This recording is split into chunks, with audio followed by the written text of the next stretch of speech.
Môre, dis Vrydag die 10de Julie en ek hoop jy kan vandag al God se genade raak sien. Selfs al voel dit of die jare net verbygaan en niks verander nie. Gister het ons gesien hoe Josef deur die skinker vergeet is.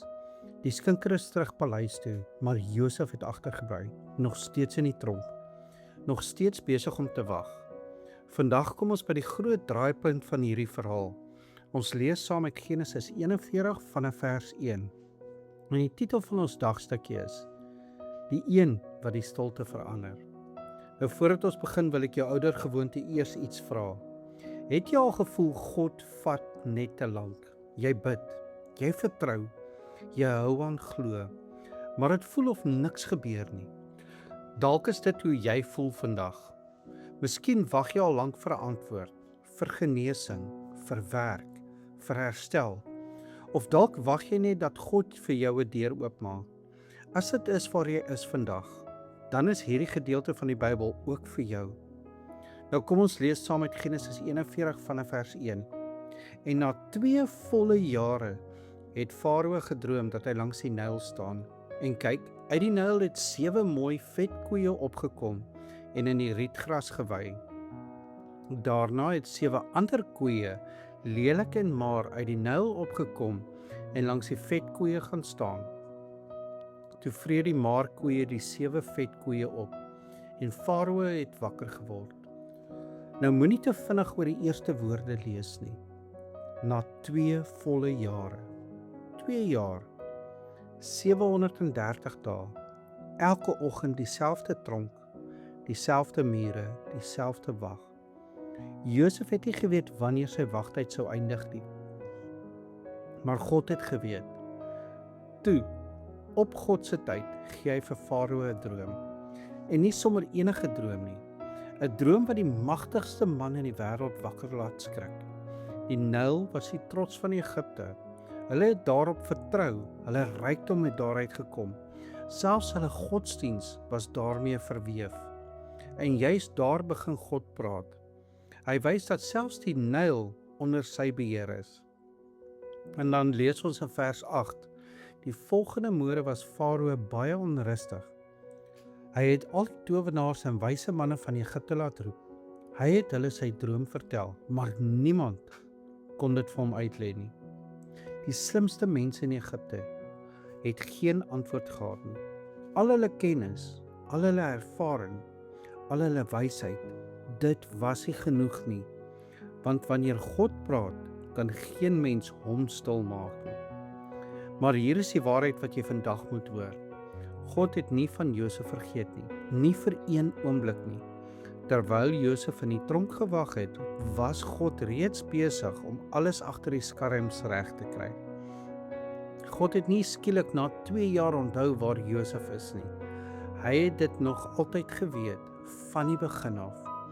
Daardie 2 jaar was nie verlore tyd nie, dit was nie 'n straf nie, dit was voorbereiding. God was besig om Josef gereed te maak vir dit wat sou kom. Dink net 'n oomblik hieroor. As die skinker vir Josef dadelik onthou het, sou Josef waarskynlik net as 'n vrye man uit die tronk gestap het. Hy sou dalk weer sy lewe probeer ophou het en niemand sou ooit weer van hom gehoor het nie. Maar God het iets baie groter beplan. God het nie net 'n tronkdeur oopgemaak nie, hy het 'n paleisdeur oopgemaak. En daarom moes Josef wag. Nie omdat God laat was nie, maar omdat God op die regte tyd gewerk het. Dalk voel dit vandag ook vir jou asof God stil is. Maar moenie die stilte met afwesigheid verwar nie. Net omdat jy hom nie sien werk nie, beteken nie hy werk nie. God werk baie kere die meeste wanneer ons die minste daarvan bewus is. En wanneer sy tyd aanbreek, kan niemand dit keer nie. Geen mens nie, geen omstandighede nie en geen geslote deure nie. Wanneer God besluit dit is tyd, gaan die deure oop en niemand kan dit weer toemaak nie. Daarom hoef jy nie jou vertroue in mense te sit nie. Mense vergeet. Mense stel teleur. Mense breek beloftes, maar God doen nie. Hy hou altyd sy woord en hy's altyd op die regte tyd. En nou sien ons hoe hierdie verhaal ons na Jesus wys.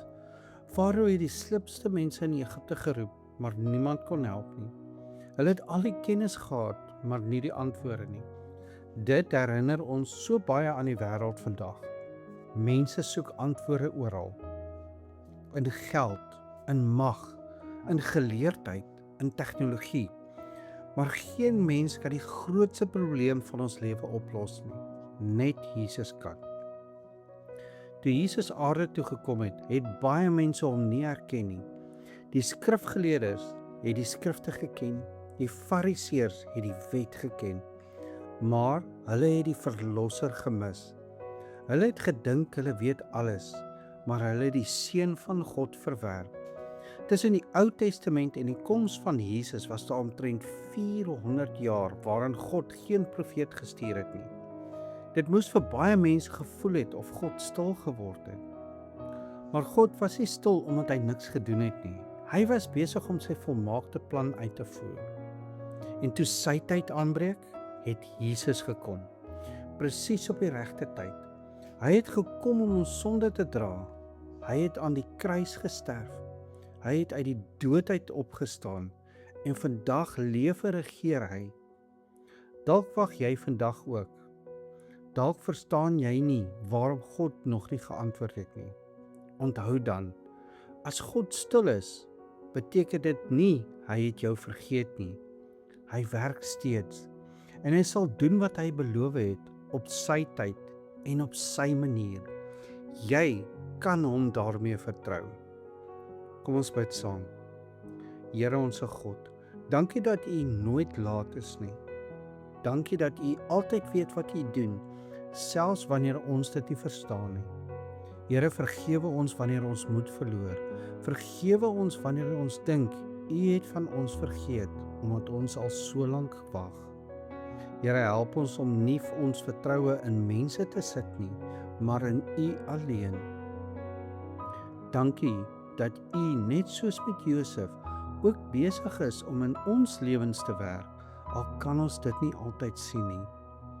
Dankie vir die Here Jesus. Dankie dat hy op die regte tyd gekom het om ons te red. En dankie dat hy vandag leef en dat hy oor ons lewens regeer. Geef ons vandag geduld om te wag. Geef ons geloof om aan U vas te hou en geef ons vrede om te weet dat U tyd altyd die beste is. Ons bid dit in die naam van Jesus Christus deur die kragtige werking van die Heilige Gees. Amen. En onthou vandag, jy is dalk die Bybel wat iemand vandag moet ontmoet. God het nie van Josef vergeet nie en hy het ook nie van jou vergeet nie. Dalk voel dit vandag of niks gebeur nie. Dalk wag jy al lank vir 'n antwoord. Moenie moed opgee nie. God werk dikwels in die stilte. Hy berei dinge voor wat jy nog nie kan sien nie. En wanneer sy tyd aanbreek, sal hy die deur oopmaak en niemand sal dit kan toemaak nie. Moenie vandag op mense vertrou nie. Mense verander, mense vergeet, maar Jesus bly dieselfde.